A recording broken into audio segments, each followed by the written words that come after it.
આગળ વાત કરીએ તો જે પ્રમાણે અમદાવાદમાં એએમસી દ્વારા માનવતાવાદી અભિગમ દાખવવામાં આવ્યો છે।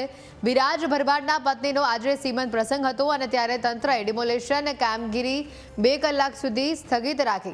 શ્રીમંતનો પ્રસંગ પૂર્ણ ન થાય ત્યાં સુધી ડિમોલેશન નહીં કરવાનો નિર્ણય તેઓના ઘર પાસે કરવામાં આવ્યો।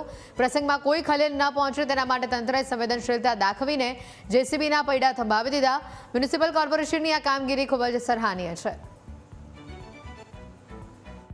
અમદાવાદના વટવા વિસ્તારમાં વાનરવટ તળાવમાં 450 જેટલા મકાનો જે છે તે આજે ડિમોલિશન કરવામાં આવી રહ્યા છે, પરંતુ એક ઘર જે છે તેમાં એક શ્રીમંતનો પ્રસંગ હોવાના કારણે કોર્પોરેશને અત્યારે બપોર સુધી જે છે તે રાહત આપી છે। અમદાવાદ મ્યુનિસિપલ કોર્પોરેશન દ્વારા તળાવની આસપાસ જે મકાનો આવેલા છે તેને તોડવાની પ્રક્રિયા જે શરૂ કરવામાં આવી છે, પરંતુ એક ઘર એવું પણ છે જ્યાં આજે શ્રીમંતનો પ્રસંગ હોવાના કારણે અમદાવાદ મ્યુનિસિપલ કોર્પોરેશને બપોર સુધીની રાહત જે છે તે આપી છે, કારણ કે પ્રસંગ જે છે તે બગાડવા કોર્પોરેશન નથી ઈચ્છી રહ્યું। આપણી સાથે જેનું ઘર છે તેમના માલિક છે। મિત્ર, શું નામ તમારું? વિરાજ ભરવાડ।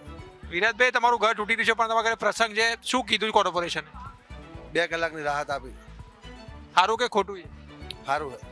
તમે મકાન ખાલી કરવા માટે કહેવાય હતું પહેલા? હા, કઈ જ ખાલી છે મકાન તો। ઓકે, તો પ્રસંગ જે છે આજે લેવા આવ્યો છે, આટલું તામઝામ તમે કર્યો છે, શું કહેશો? બસ 2 કલાકની જ બહુ।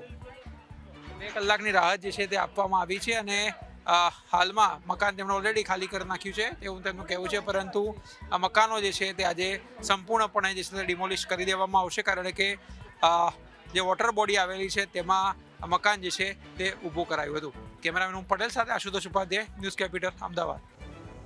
રોકાઈશું હાલ એક બ્રેક માટે।